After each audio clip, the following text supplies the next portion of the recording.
Welcome to the very first episode of Coffee with Jim. And we're coming to you live from the Starbucks at Pepperdine, just outside the Mullen Square. Some of you who haven't been here in a while didn't know we had a Starbucks. We do. It's right by the library. Coffee with Jim is a bit ironic because Jim doesn't drink coffee. I'm a Diet Coke guy. But I have with me Dr. Connie Horton, who's a psychologist who serves as our Vice President for Student Affairs. I've known Connie for about 15 years as she directed our counseling center here at Pepperdine prior to her current role when I was Dean of Students. And so Connie's also an alumnus of Pepperdine, graduated a few years back. We'll just put it that way. I'll let Connie tell you a little bit more if she wants to. This is our first installment of this new series where we thought we would have conversations with our alumni and just let you all know what's happening at Pepperdine, but also try to bring to you some interesting guests to answer questions that you may have and provide some content from our community. You can submit questions through the chat platform that is located at the bottom of your screen, and our Senior Vice President for Advancement, Keith Hinkle, will be moderating the questions toward the end. We're going to go about 20 or 25 minutes or so in our conversation, and then we'll answer some questions. As I said, I'm here at the Starbucks on campus at Pepperdine, but there's not many students around. As you all know, this social distancing required us to make some pretty intense decisions back in early March that I'll just kind of walk you through and get you up to speed, and then we'll have the conversation with Dr. Horton. On March 10th, I was in Las Vegas watching the Pepperdine Waves, the West Coast Conference basketball tournament, when things started to become clear that different decisions were going to have to be made on campus with respect to social distancing.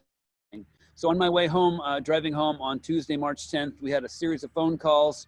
We'd been having regular phone calls over the course of the past several weeks, looking at this virus, looking at its impact on Pepperdine's campus. That evening, we had a large gathering, and then I had a phone call with the Board of Regents at Pepperdine, and decided that the next day we would be announcing to the students and the Pepperdine community that we were going to be going to a remote form of education, kind of distance learning. So that was announced on Wednesday, the 11th, letting students know that by Sunday, the 15th, we were going to try and thin the amount of students that remained on campus and start classes the following week online. We have a little bit less than 200 students that have remained on campus. Most of them are international students who weren't able to go home, or it wasn't safe to go home. So we've got a campus community of about 160.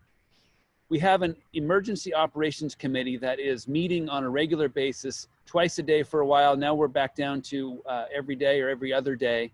But we're being advised by an infectious disease task force that has experts both inside and outside the community guiding us in our decision making.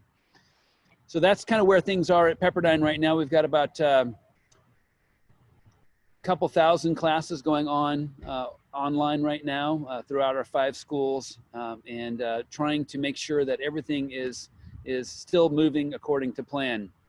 We wanted to talk today about what's going on in our home lives, and what are some of the strategies to ensure that we're thriving during this time of uncertainty. So I'll start with a quick summary of how my life has changed, and then I've got some questions for Connie that we'll walk through. I have 3 kids who were not living at home. One of them was overseas in Argentina, and so she had to be brought back through studying at Pepperdine on March 10th. I've got a son who is on campus. He moved home shortly thereafter, and then an older daughter who is in Northern California studying for graduate school. So we're all home now. We've got the family back together again, one of the silver linings of this otherwise dark cloud here. But my life has become actually a lot less complicated than it used to be. I used to be running around the country, meeting with you all in various gatherings in different places to try and reconnect with old friends and make new ones, and go to dinners with donors and speak at various gatherings and go to basketball games and concerts and performances. And now I sit here at Pepperdine and try to answer email and stay up with everybody. So Connie, as I mentioned before we started this, too far into it, that you're a psychologist by training, but you're also our Dean of Students, our Vice President for Student Affairs. So talk to us right now about how your life has changed with really virtually no students here. Yeah, it is quite different. I'm working at home, of course, and it's quiet at my house. My children are adults as well, and so we're only having contact remotely. My husband goes to work still. He's a child abuse investigator, so unfortunately that still happens during these times, so he's an essential service. But it's quiet at home, but a lot is going on. From the work point of view, there's just a lot of remote connecting, Zoom meetings, emails, phone calls, etc., with the emergency operations colleagues with whom I work, but then also with students, with parents, with my team of student affairs folks who are trying so hard to connect well and support our students, whether they're here or whether they've left. And then on a personal level, of course, trying to also stay connected with my children, with my extended family, with worshiping remotely with my church family. And I also try to just get outside every day and see this beautiful campus. We miss our students. When I walk through campus and no one's here, I'm just reminded of how sweet it will be when they come back. Well, your student care team is doing a phenomenal job, and the RAs who are taking care of the students. And just tell us a little bit about where the students are situated on campus. You said we've got, a couple hundred or so students. What have we done to ensure that they've remained safe on campus? Yes, we have spread them out because we want them to really maintain social distancing for their health and for each other's health. And so we have some basic cafeteria services still available, of course, and so they take the shuttle down with just a few at a time on a shuttle spread out, and then they get their food. But they're spread out throughout campus, and the food is just picked up and then taken to eat, unfortunately not in community. But the RAs and RDs and others are making sure that they're having regular contact, Bible studies, small groups, et cetera, with these students, so that even though it's done remotely, there's still a lot of connection happening. Excellent. And so far, we have no known cases of COVID-19 on campus. We've had a number of students, about 8 from one of our overseas programs, but they all seem to be doing okay. And a couple students who tested positive after they'd gotten home. But we're doing okay as a campus. Right. Talk to us about the various family situations that you've encountered over the course of your practice, and what you might say to them during this time to try to ensure that they have the right encouragement to manage their various family environments. Yeah, I think it's helpful to recognize that there's variations on the theme, right? It's a little bit stressful for all different family situations. So some people live alone, and so they might be used to that and enjoy that generally, but they might feel particularly isolated right now. Others are trying to occupy busy preschool kids while mom and dad are trying to work remotely, and those with older kids are trying to get the kids on their school remotely as well, and trying to manage the bandwidth, not only of the internet, but the emotional bandwidth to deal with all those people having so many needs at home. And then finally, I think there are people who are concerned about their elderly parents and worried about them and sad that they can't visit them as often. So there's a lot of different variations for sure. But I think first, a few pieces of advice that might cut across. It's good probably for all of us to remember this too shall pass. This is a difficult season, but it is not forever. And then secondly, that you need to give yourself a lot of grace, have a lot of grace for others as well. These are not normal times, and there'll be moments when we're not at our best. And so if we can have grace for each other and our family and beyond, that's a good idea. And then on the other hand, while it's not normal times, it's good to create some sense of normalcy. So try to create a routine, some structure. When are you getting up? When are you doing certain things? What's expected within the household? Create some sense of normalcy during abnormal times. Great advice. I've tried to do that myself. I've got a routine that I do in the morning. I wake up around 5:15. Head to the track, run for a while, got some playlist of praise music, and listen to one installment of the Bible in 1 year app that I have from Holy Trinity Brompton Church in England, and then spend a little bit of time reading and praying after I get back as well. But there have been days I will confess that it's easy to get out of a routine and then start getting off of the eating well bandwagon as well. I think that I've been reading quite a bit about people struggling with binge eating right now, and I would fear that I sometimes fall in that category when this stuff happens. That's understandable. I think that is common. And so just to each day, again, have a little grace with yourself and get back up into the structure that's going to work for you. Amen. Let's talk about parenting specifically. We've got quite a few alums who are parents of kids of various ages. What are the most important things that parents should keep in mind during this time? Two things that I would suggest are perhaps most important is remember now more than ever, you're a role model. So you can say a lot of good things, and we can talk about that in a minute, but mostly your kids are going to watch you. Are you panicked? Are you stressed? Are you miserable? Or are you reasonably informed and cautious, but able to be calm, resting in your faith? They will watch you more than they'll listen to you. So keep in mind, you're taking care of yourself, and you keeping yourself centered is probably most important. Also, I think a useful tip may be to think about what you hope your kids will remember. Think about this in the months or years to come. When your kids think back on this time, what will they say? Will they say, wow, it was a really scary time and mom and dad were freaking out and I didn't fully understand the news, but there was something about health things and money worries, and there was fighting in our house and it was just kind of tense and we were all locked in together. You don't want them to have that kind of memory, of course. Instead, imagine that they remember, it was a strange time. I didn't fully understand all that was going on. And I know there was some concerning things, but in our house, it was kind of sweet to have the family together. We were able to do our work in the same household. We were able to enjoy movies or game nights. In some ways, it was almost like a vacation in certain moments. And I kind of look back on it with fond memories. Like, imagine that. So imagine what you hope your kids would remember and try to create that life. Excellent advice. In my family, we started watching different shows on Netflix together. So just that an hour or hour and a half in the evening, having dinner together regularly, which hasn't been the case for me in my current stage in life, where my kids are scattered and I'm scattered. And so I'm hoping that my kids will remember this as a time of an unexpected time of family bonding. But give yourselves a little bit of space as well, because occasionally you can get a little bit close together. Yes. And lots of hugs. We can't hug anybody but those we're living with right now, and so I think that's probably another good piece of advice. It's very important, and for children especially, it can really do a lot to soothe them. Just the physical affection, super important. So that's great. Excellent. Now, how would you encourage parents to talk to kids at the various ages about this pandemic that's going on right now? Yeah, I appreciate the part about with various ages, because that's my first thought, is it really does depend on their age. So you want to talk in developmentally appropriate ways.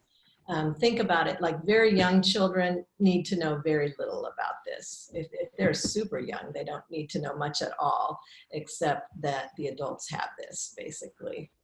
As they get older and need to be practicing some things, of course, you're going to tell them a little bit more. School-aged children are going to have a lot of questions, and that's okay. You want to answer them, and you want to answer them factually.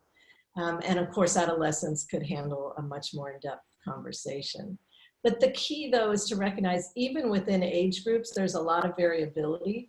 So you want to pay attention to what they're needing, your particular children are needing, follow their lead, answer their questions, but pay attention. What are they asking? How concerned are they? Listen really well. And be careful not to give them too much. Don't overwhelm them. Follow their lead. And so give them the information they're seeking, the amount that seems age appropriate, but don't give them too much. And similarly, be very thoughtful about their exposure to TV or other media. Imagine, for example, very young kids hearing about death rates. That is not, should not be of their concern or within their purview. So you really want to be intentional about protecting them from that. But then other ways to talk to them is to be pretty explicit about teaching them some things. Teach them, if they're an age they can understand this, what they can do. The importance of washing their hands and singing the song that goes for 20 or 30 seconds. And the importance of staying home. Explain why we are staying home as a family.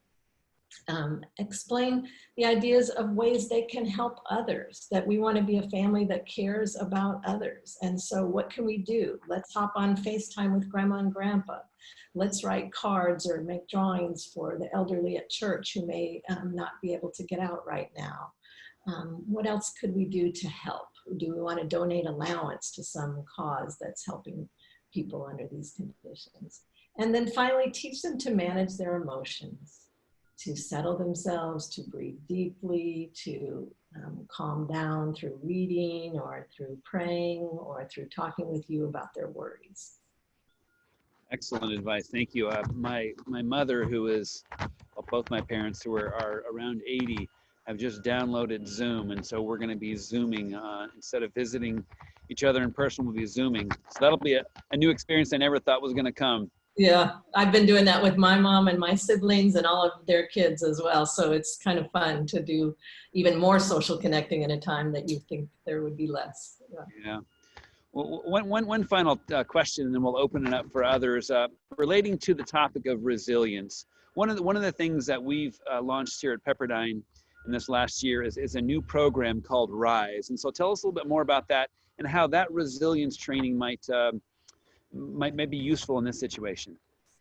Yes, it's called RISE, for Resilience Informed Skills Education. And the idea is for all of us, it's not just that people are born resilient or not resilient. There are skills that you can develop.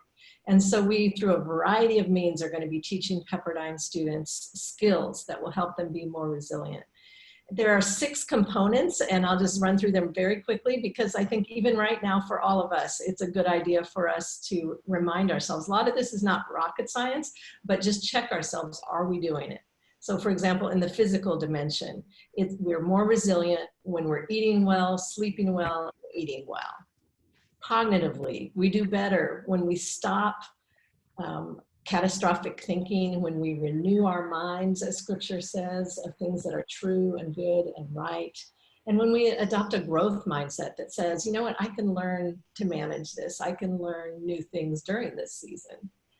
Socially, super important to stay connected. We've mentioned that several times. And spiritually, of course, some of the things you mentioned, Jim, to be in prayer, to be spending time in the Word, meditating, other spiritual disciplines are good for us in these times, and at all times, of course. A couple of other dimensions that we have at Pepperdine that not all the programs across the country have, we've added a service dimension because research shows that we're actually more resilient, that our own mental health is better when we're focusing not always on ourselves, but on others.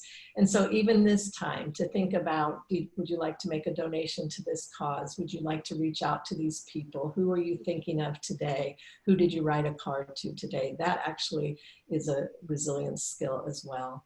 And then the last dimension that we're teaching students is what we call life skills. It includes a variety of dimensions, but 2 that are probably most relevant here are time management and technology management. And I think for all of us in these unusual times, it's good for us to be thinking about how do we want to spend our time, be intentional about that. And same with technology. It's our friend in many ways right now. It's helping us connect, but we probably want to be intentional for several hours a day to get off of technology as well. Excellent. Thank you. And thank you for leading our resilience program here at Pepperdine. For those of you who have not heard about that, our goal is to become a nation's leader in training students to be resilient while they're in school. And one of the things that we're able to offer that other schools aren't, or many other schools aren't, is really a grounding in faith for resilience. And so thank you for you and your team. And I look forward to year 2 of expanding even farther and wider into what we're doing in resilience. Well, thank you for your support on this. You and Jolene have been so great all along to really help us launch this and back this program up. So we're grateful for you. Well, we're thrilled to be able to do this together. Jolene, as some of you know, is my wife and is a Sieber grad, and that's kind of the issue she's going to be involved in as the First Lady, really working with Connie and her team and trying to improve the opportunities our students have to grow in their resilience while here at Pepperdine. Well, let me turn it over to Keith now so he can ask a few questions. I think most of the questions will be for Connie, but we'll see how things go. And we got another 10 minutes or so, and then we'll sign off, and then I'll tell you about the next one 2 weeks from now. Thank you, Jim. We've got several questions and several more comments. First question, as a mother of an 8 and 13-year-old, and I guess I'll address this to Connie, should I be asking my kids daily how they are feeling, or are they okay? Or should I mostly wait for them to come to me? I fear my asking just adds to their anxiety. That's a great question. I think you don't want to lead through your questions. Are you okay? Are you okay? Are you okay? That kind of feeling, I think, is wise to avoid. And I appreciate the mom's discernment there. I think you can more often observe how they're doing and see how they seem to be doing. But you can open up other conversations, just talking and just noticing and just inviting open-ended conversation versus, are you okay? Are you worried today? Are you worried today? You know, that kind of thing. So I think enjoy the dialogue, create the dialogue, and see where it goes. And every so often it's fine to ask, of course, but not in a multiple times a day kind of feeling. Great question. Thank you. Second question. Can you just, and this, I'll offer this to both of you, Jim and Connie, can you suggest a few daily activities that as parents we could employ with our family of 5 to not only make the most of this time, but that would also reassure our kids that everything will be okay? Great question. I mean, it will probably depend on the ages of your kids, but I have found that this dinner time, every evening having dinner together, and most of the time we actually fix the dinner. We've gone to, you know, the store and stocked up like most of you have. And just the act of spending time in a cooperative community environment, working together and then enjoying it together. And then my family started a book club. We just decided we're each going to pick, during this time, we're going to each pick a book and all 5 of us are going to read it. So we're discussing one chapter every other day or so. And so that's been fun as well to have started that book club among our family. So Connie, do you have any other thoughts? That's great. There's a concept in the family literature that's called family rituals. Things that you do repeatedly are good for kids. They help stabilize them and offer security in general, much less in more serious or significant times like this. So I would say, for one thing, don't forget the usual things. So if you usually do a bath time routine, a bedtime routine with a story, a prayer, etc., do the things you usually do. Keep doing that. A second one I would suggest is to get outside. Again, that is good for kids anyway. It's good for all of us anyway, but especially right now. You can feel cooped up and we can't go to as many places as we normally did. But even if you go outside, just in your backyard or front yard, to get outside, notice nature, pay attention to beautiful things, that's good for the soul as well. Thank you, both of you. This is a more lighthearted one. What is your favorite family board game that you and your family might either play now or played previously? Yeah, the Gash family are a big Settlers of Catan family. I don't know who all knows that game, but we've played that for years. Now the kids have downloaded some things, Quiplash, something like, I think it's called Quiplash, where you play on your phone on the TV screen. So we play both of those, but Settlers of Catan is kind of the go-to Gash family game. Oh, in the Horton family, we play ones like Scattergories, like Imagine If. And I also recently have been playing some online things with friends that are interesting, where people can answer on their phones and see the screen all together. So that's been fun for long distance connection. Excellent. So another question that I think we see a little bit in the news quite a bit, but it says, I have a teenage son who still isn't taking this pandemic as seriously as he should. Any advice on how I can convince him that he shouldn't see his friends in person for a couple of weeks? Every night we have the same fight, and about half the time we just give in. Well, Connie, I'll let you start, but then I'm going to tell a story about something very similar to that on the other end of the age spectrum. Yeah, that's a great question. And I can understand how for teenagers especially, their social life seems so important right now, and it feels like they're going to miss out. especially if they have other friends who are not respecting the orders right now and are getting together. I think you can empathize, you can help, appreciate that it's challenging for them. But at that level, at that age, the kids can understand what the CDC is saying, what the governor is saying, what health protection is saying. So I would go through the facts and the ordinances, and then ultimately it's a family rule as well, and it has to be reinforced and enforced. The story I will tell is my mother, is, I've alluded to her earlier. She just loves going to church, and she loves being with family. And she said, I'm going to continue to go to church. Now, this is before they shut churches down. I said, Mom, you can get really sick. Oh, I don't really care. I'd rather get sick and go to church. And I said, okay, so here's the deal. If you kill our father, our kids are not going to be happy with you. Oh, wow. Because if you come down with it, then he's going to get it. And he's not as healthy as you are. So just think about it that way. And so maybe talking to kids and saying, yeah, you aren't as at risk as other people are. But if you pass this along to somebody who then, infects somebody you care really deeply about who doesn't have the immune system or the respiratory capacity, then you could actually be the vehicle for killing someone you care about. That was pretty effective with my mom. I'm just saying. Good. Yes, straight talk sometimes matters, doesn't it? So a question from, I presume, a parent says, several of my daughter's classes have been canceled without a lot of explanation. And I'll offer this to you, Jim. What advice do you have for my daughter? Who should she contact? Should she start with a faculty member? Okay, classes at Pepperdine. Classes at Pepperdine. Yeah, that's a great question.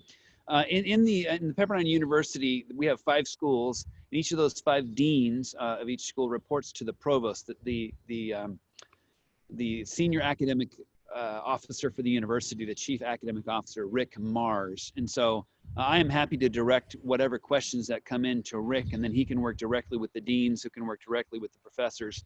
The plan for the professors is to deliver classes synchronously if possible. That means live streaming, but that's not always possible, and it's not always the most effective mode. And so they do some asynchronous, but professors, like most of us, weren't prepared to do what we do online. And so it's taking them a little bit of time. Most of them are phenomenal. The others are working really hard.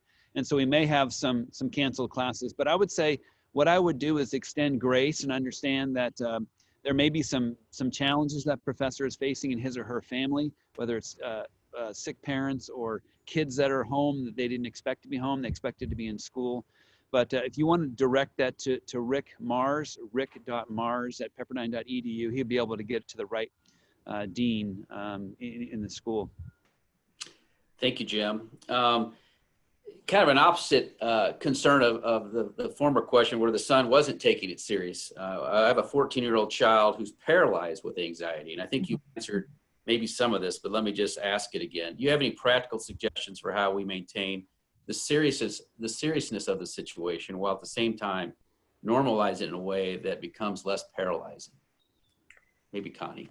Yeah, I think I would start with, again, empathizing. So help a student, help their son or daughter know that they feel, they understand what it's like to worry and to feel some anxiety. But then once you've sort of connected that way, then a little bit cognitively can help.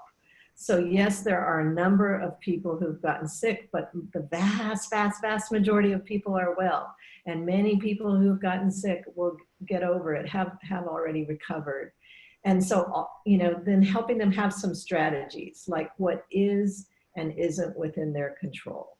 Okay, so this virus here, what can we do? We can wash our hands, we can stay home, and we can do our part. And then we have to kind of let go of the rest. And if that's hard for a particular child, and maybe they're prone to anxiety anyway, you're going to want to help them know how to self-soothe. And that can be from a variety of things, from deep breathing to getting some pretty intensive exercise, to learning how to meditate, finding a scripture that they find particularly soothing, to even containing their worry time, to say, okay, you know what we're going to do? We're going to talk about your worries between 5 and 5:30 every evening. Other times, if you have a worry, you just have to say, I'm going to push it away for now. I'm going to wait till 5 or 5:30 and put it in that little window and help them start to have some control over their worries. Excellent. Last question, Keith. Yeah, great advice, Connie. Well, this is kind of a lighthearted one, but this one is real, and I'll offer it to both of you. Will the Dodgers, and I presume this is a Southern California person, will the Dodgers win the World Series this year, Jim? Yes. Sure. Connie? Oh, sure. But I will say that the Niners are going to come back. And more importantly, the Waves are going to win a national championship last year. Just a little bit of bragging. Before the season was shut down this spring, we had the #1 golf team in the country. We had the #1 golfer in the country. We had the #1 tennis player in the country. The golf is on the men's side, the tennis on the women's side. We had 6 teams in the top 20 in Division I sports. And so the NCAA just passed a little an amendment to their rules that allowed seniors to come back next year for these sports. So we're going to be strong next year. So bet on the Waves don't bet on the Waves, but root for the Waves. Root for the Waves this next school year. Jim, we'll turn it back to you to close us out. Well, thank you. Thank you, everybody, for coming. We're grateful for your time. We wanted to make sure we didn't take up too much of your time. Thanks for sharing your lunch period with us. I will tell you that 2 weeks from today, on Friday the 17th at 12:30, we're going to have a guy named Bob Goff. Bob is a best-selling author and motivational speaker. Some of his books you may have heard of. Love Does, Everybody Always. He's got a devotional daily new book that's out as well. And Bob is an adjunct professor at Pepperdine, and he's had a couple of kids that have gone through Pepperdine, so he's part of the Pepperdine family. Bob is a good friend of mine. We spent quite a bit of time in Africa together, and so we're going to be talking about things that start with D. Yes, things that start with D. That was Bob's topic. If you know Bob or know of Bob, you'll know that that sounds about like Bob. But just talking about destiny and deciding, and not focusing on kind of the hard part, but talking about the encouraging bright side of the future that we have in front of us. So tune in 12:30, April 17th, with Coffee with Jim and with Bob Goff. And tell your friends. God bless you, and we look forward to next time. Thank you for tuning in. Bye. Thank you. Bye-bye. Thanks, Connie.